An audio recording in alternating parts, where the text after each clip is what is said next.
Arantza Zendarruzabeitia, Arabako Foru Berrikuntzaren Sailaren arduraduna, gaur 2009 urtea, berrikuntzaren urtea hemen antolatzen dugu Woka Euskadi topaketarekin. Ikusten duzuenez, ohore handi bat da guretzat, parte hartzea hainbat jenderen aurrean, Innobasqueren laguntzaz, topaketa honetan. Espero dugu arrakasta handia izatea, eta larrialdi honetatik irtetzeko, gauzariko berena denon laguntzaz irtetzeko. Innobasqueko presidentea, adiskide, lagunok, udaletxeko lagunok, parlamentuko lagunok, jaun Andreok, arratsaldeon. Lehenengo eta behin, arrezazue Arabako Foru Aldundiaren izenean, gure ongi etorririk beroena gaur ekitaldiera honetara etortzeagatik. Benetan, ohore bata guretzat zuekin parte hartzea, eta topaketa honetan, Woka Cafe, gaur antolatutako topaketa honetan, denon iritziak jasotzea hori da gure helburua.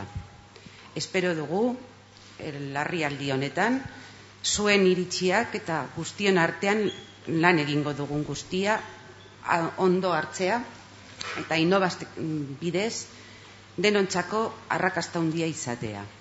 Es por esta razón por la que, además de este saludo, quería agradecerles muy sinceramente en nombre de la Diputación Foral de Álava, que hoy represento aquí, tengo este honor, de expresarles nuestro más sincero agradecimiento por el esfuerzo que han hecho en este comienzo de esta tarde, de hoy, más dispuesta para paseos por Vitoria que para trabajar.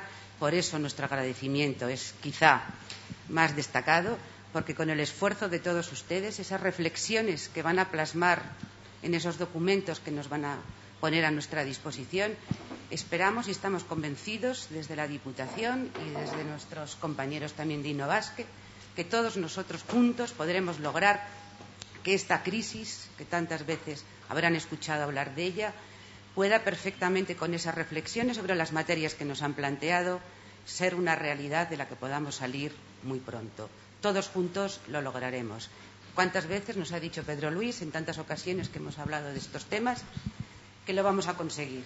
Tanto él como yo creo que hemos vivido unas 7 crisis, porque más o menos somos de la misma generación, y no cabe duda que en Euskadi hemos logrado salir de ellas. No cabe duda que tiene que ser con el esfuerzo de todas y todos. Yo espero contar con su trabajo, con el trabajo de los representantes de Innobasque y sobre todo de ese esfuerzo que hacen esta tarde, lo mismo que otros compañeros tanto en Vizcaya como en Guipúzcoa esta mañana lo han hecho. Lo vamos a conseguir con el esfuerzo de todos. Eskerrik asko.